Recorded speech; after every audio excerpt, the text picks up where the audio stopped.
২০২৫ সাল বিশ্বের সবচেয়ে শক্তিশালী দেশ আমেরিকা আজ এক অভূতপূর্ব সংকটের মুখে। নিউ ইয়র্কের টাইমস স্কোয়ার থেকে শুরু করে ক্যালিফোর্নিয়ার রাজপথ লক্ষ লক্ষ মানুষ রাস্তায় নেমেছে। তাদের স্লোগানে কাঁপছে হোয়াইট হাউস। আমেরিকার গণতন্ত্র আজ প্রশ্নের মুখে। নমস্কার, শর্টস আপে আপনাদের স্বাগত। আজকের এপিসোডে আমরা ডুব দেব আমেরিকার এই ভয়াবহ অভ্যন্তরীণ সংকটের গভীরে। কেন লক্ষ লক্ষ আমেরিকান তাদের নির্বাচিত রাষ্ট্রপতির বিরুদ্ধে রাস্তায় নেমেছে? কি এই নো কিংস আন্দোলন, যার আজ ছড়িয়ে পড়েছে দেশের ৬০% বেশি জায়গায়? এবং সবচেয়ে গুরুত্বপূর্ণ প্রশ্ন, আটলান্টিকের ওপারের এই আগুন ভারতের জন্য কি বয়ে আনছে? একদিকে যখন আমেরিকার সাথে ভারতের বাণিজ্য যুদ্ধ চরমে, তখন এই সংকট কি ভারতের জন্য এক নতুন দিগন্ত খুলে দিচ্ছে? আমেরিকার দুর্বলতা কি ভারতের উত্থানের কারণ হতে পারে? চলুন আজ এই সব প্রশ্নের উত্তর খোঁজা যাক। এই গণ আন্দোলনের একেবারে কেন্দ্রবিন্দুতে রয়েছে একটি শব্দ, নো কিংস, বা কোনো রাজা নয়। এই আন্দোলনের নাম আমেরিকার প্রতিষ্ঠাতাদের রাজতন্ত্র বিরোধী চেতনা থেকে নেওয়া হয়েছে। আন্দোলনকারীদের মতে প্রেসিডেন্ট ট্রাম্প একজন রাজার মতো আচরণ করছেন, যা মার্কিন গণতন্ত্রের মূলনীতির পরিপন্থী। কিন্তু কেন এই বিপুল জনরোষ? এর পেছনে রয়েছে একাধিক কারণ। ১. কর্তৃত্ববাদী শাসন। বিক্ষোভকারীদের অভিযোগ, ট্রাম্প প্রশাসন রাজনৈতিক প্রতিপক্ষদের দমন করছে, বিচার ব্যবস্থার উপর চাপ সৃষ্টি করছে এবং সংবাদ মাধ্যমের স্বাধীনতা খর্ব করার চেষ্টা করছে। ২. কঠোর অভিবাসন নীতি। লক্ষ লক্ষ অভিবাসীকে দেশ থেকে বিতাড়িত করার পরিকল্পনা আর আইসিই বা ইমিগ্রেশন পুলিশের আগ্রাসী কার্যকলাপ দেশজুড়ে ক্ষোভের আগুন জ্বালিয়ে দিয়েছে। লস অ্যাঞ্জেলেসের মতো শহরে এই নীতির বিরুদ্ধে হিংসাত্মক দাঙ্গাও হয়েছে। ৩. সামাজিক অধিকারের উপর আক্রমণ। ট্রাম্প প্রশাসনের একটি নীলনকশা সাধারণ মানুষের মধ্যে তীব্র আতঙ্ক তৈরি করেছে। এই পরিকল্পনায় গর্ভপাতের অধিকার কেড়ে নেওয়া, LGBTQ+ সম্প্রদায়ের অধিকার খর্ব করা এবং পরিবেশ সুরক্ষা আইন দুর্বল করার মতো পদক্ষেপের কথা বলা হয়েছে।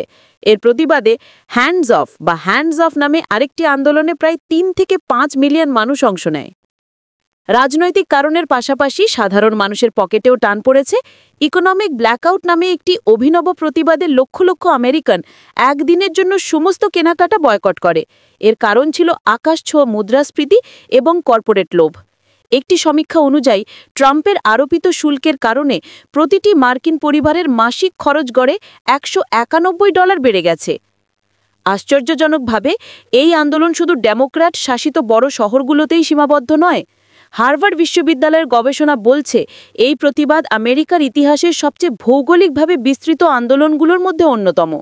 এটি দেশের ৬০%-এরও বেশি কাউন্টিতে ছড়িয়ে পড়েছে, এমনকি সেই সব এলাকাতে যেখানে ট্রাম্প বিপুল ভোটে জিতেছিলেন।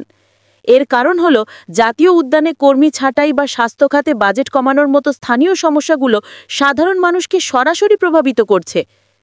আন্দোলনকারীরা 3.5% নিয়ম থেকে অনুপ্রেরণা নিয়েছেন। এই তথ্য অনুযায়ী যদি কোনো দেশে জনসংখ্যার 3.5% মানুষ অহিংস বিক্ষোভে অংশ নেয়, তাহলে সরকারের পতন প্রায় নিশ্চিত। আমেরিকার ক্ষেত্রে এই সংখ্যাটা প্রায় 12 মিলিয়ন। জুন মাসের বিক্ষোভে প্রায় 5 মিলিয়ন মানুষ অংশ নিয়েছিল, যা এই লক্ষ্যের দিকে একটি বড় পদক্ষেপ। আমেরিকা যখন তার অভ্যন্তরীণ সমস্যা নিয়ে জর্জরিত, ঠিক তখনই ট্রাম্প প্রশাসন এমন একটি পদক্ষেপ নেয় যা ভারত মার্কিন যুক্তরাষ্ট্রের কয়েক দশকে গড়ে ওঠা সম্পর্কে গভীর ফাটল ধরিয়ে দেয়। অগস্ট 2025-এ ভারত থেকে আমদানিকৃত পণ্যের উপর 50% শুল্ক আরোপ করা হয়। এই অবিশ্বাস্য শুল্কের দুটি অংশ ছিল। প্রথম 25% ছিল একটি পারস্পরিক শুল্ক, যা বাণিজ্য ঘাটতি কমানোর অজুহাতে আরোপ করা হয়।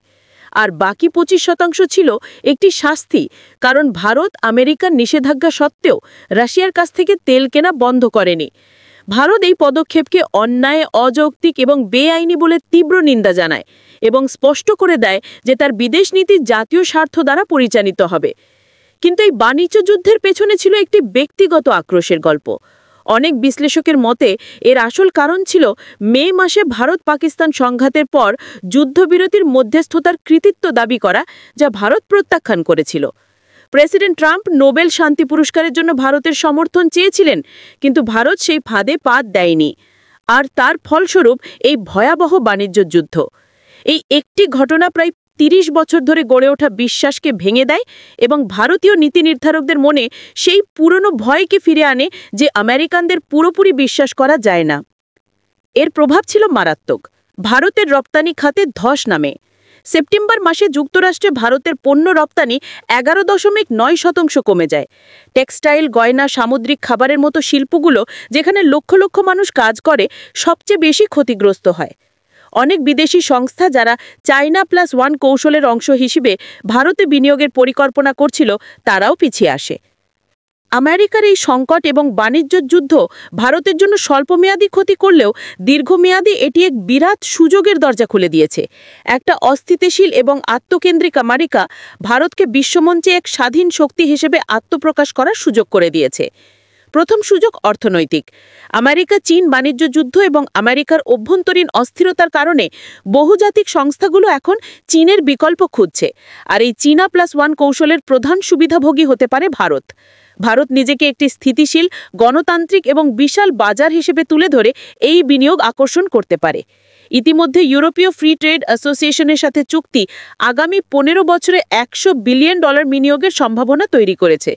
এর পাশাপাশি ভারত তার 1.4 মিলিয়নের বিশাল অভ্যন্তরীণ বাজারের উপর জোর দিচ্ছে, যা যে কোনো বৈশ্বিক মন্দার প্রভাব থেকে অর্থনীতিকে রক্ষা করতে পারে। দ্বিতীয় সুযোগ ভূ-রাজনৈতিক। আমেরিকার অপ্রত্যাশিত নীতি ভারতকে তার বিদেশ নীতিতে আরও স্বাধীনতা দিয়েছে। রাশিয়ার উপর আমেরিকার নিষেধাজ্ঞা সত্ত্বেও সেখান থেকে তেল কেনা অব্যাহত রাখার সিদ্ধান্ত ভারতের স্ট্র্যাটেজিক অটোনমির এক শক্তিশালী উদাহরণ। ভারত এখন আর কোনো একটা শক্তির কথাই চলে না। আমেরিকার প্রভাব কমে গেলে যে শূন্যতা তৈরি হচ্ছে তা পূরণ করতে ভারত রাশিয়া, ইউরোপ ও ব্রিক্স দেশগুলোর সাথে সম্পর্ক আরও গভীর করছে। ইন্ডো প্যাসিফিক অঞ্চলে চীনের প্রভাব মোকাবেলাতেও ভারতের ভূমিকা এখন আগের থেকে অনেক বেশি গুরুত্বপূর্ণ হয়ে উঠেছে। তৃতীয় সুযোগ ব্রেন গেন। ট্রাম্প প্রশাসন H-1B ভিসার জন্য $1 লাখ মতো বিপুল ফি আরোপ করার পরিকল্পনা করছে। এর ফলে ভারতীয় মেধাবী ছাত্র ও পেশাদারদের জন্য আমেরিকায় কাজ করা প্রায় অসম্ভব হয়ে পড়বে। যদিও এটি একটি বড় চ্যালেঞ্জ, দীর্ঘমেয়াদে এটি ভারতের জন্য একটি ব্রেন গেন বা প্রতিভা প্রত্যাবর্তনের সুযোগ তৈরি করতে পারে। ভারতের সেরা মেধাবীরা যদি দেশে ফিরে আসে বা দেশেই থেকে যায়, তাহলে তারা ভারতের নিজস্ব প্রযুক্তি এবং উন্নয়নকে এক নতুন উচ্চতায় নিয়ে যেতে পারবে। 2025 সালের আমেরিকার সংকট শুধু একটি দেশের অভ্যন্তরীণ বিষয় নয়, এটি এক নতুন বিশ্ব ব্যবস্থার পরিবর্তনের ইঙ্গিত। এই পরিস্থিতি ভারতের সামনে ঝুঁকি এবং সুযোগ দুটোই এনে দিয়েছে।